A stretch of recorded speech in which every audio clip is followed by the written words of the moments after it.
If our samaya is clean, the most important day of the year is our guru's birthday. Why? That is the person that gives us the Dharma.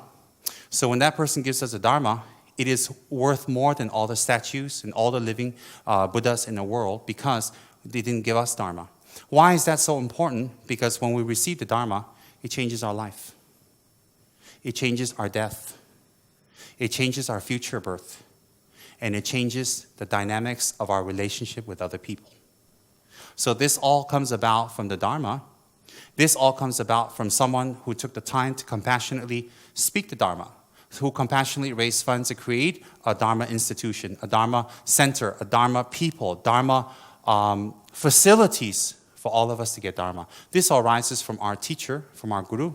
And therefore, the day that our Guru is born is a day that we're destined to meet him or her. So every year on our Guru's birthday, for us, it is a personal significance. Because that's the day that our Guru took birth, that due to our affinity to him or her, we'll be meeting them and receiving the Dharma and changing our destinies.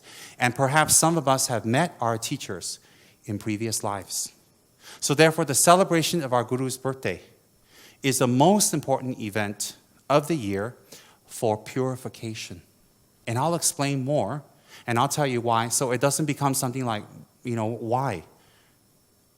In Tibet, if the teacher tells you, that's it. But outside, where the Dharma is not strong, you have to explain why. And that's all right.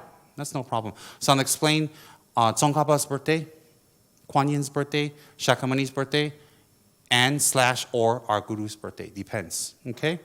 So for me, Tsongkhapa's day is very important, but it's more important is Kyabje Saramji's day for myself personally. All right? On your Guru's birthday, when you make offerings, you take vows, you do practices, you take special commitments, it's very powerful for your personal healing. Do you know why? Let me tell you the truth.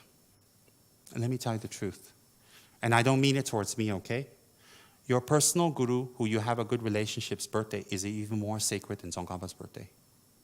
Because that's the day your Guru chose to take rebirth to connect with you. Simple. If you're connected with your Guru, it's definitely from another life, from another time, from another prayer. So that's the day your Guru took rebirth in order to reconnect with you and you with them somehow. So that's the day they chose to come into the world. If you can't celebrate that day or take special vows or show up or be there, you don't take your Guru seriously. Simple as that.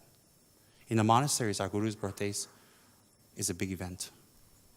Very big event. Even for me, people like me who hate parties, I show up. Because it's not a party. So that day, we take vows. If we can take it with our Guru, it's even better. We take refuge, wonderful. Or we repair our refuge vows. Or we make wishes for health, long life, realizations. Or sometimes, if you're very lucky, if you have the merits, your Guru will give initiation on his birthday.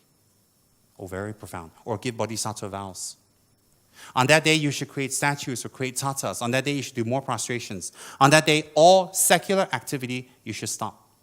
You should spend 1 hour on spiritual activities. Your Guru's birthday, Tsongkhapa's day, Shakyamuni day. All secular activity should stop or become more minimal.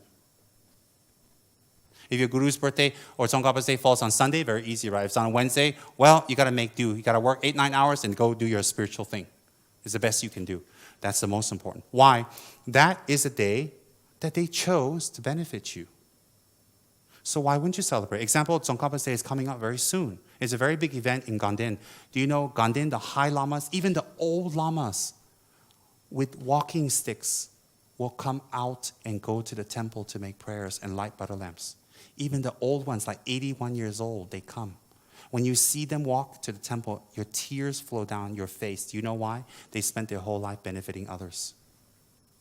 Usually they don't come out one because too old. And they don't travel much, but they will come out. So it's very, very precious. So on Tsongkhapa Day is a very special event. Every year KH plans it wonderfully and does it wonderfully. That's beautiful. That's beautiful. I'm not interested in my birthday because there's Tsongkhapa's Day. Why should I call a bunch of people to celebrate my birthday? Well, is my ego that inflated? What is there to celebrate? I showed up, a big fat me. What's the big deal? Why should I have a whole bunch of people come and sing happy birthdays to me and celebrate my birthday? I should celebrate everybody else's life, not make people focus on me. That's called spiritualism. So therefore, Tsongkhapa's day is a very powerful day to take vows, purify karma, and heal. Very powerful. Very, very powerful. Then on that day, the day before, you should clean up your altars very well. Prepare beautiful offerings. And when you wake up, make beautiful offerings to Tsongkhapa. Go to the center, do activities. If you're really far away, you cannot help it. Then you do wherever you are. Very important, all right?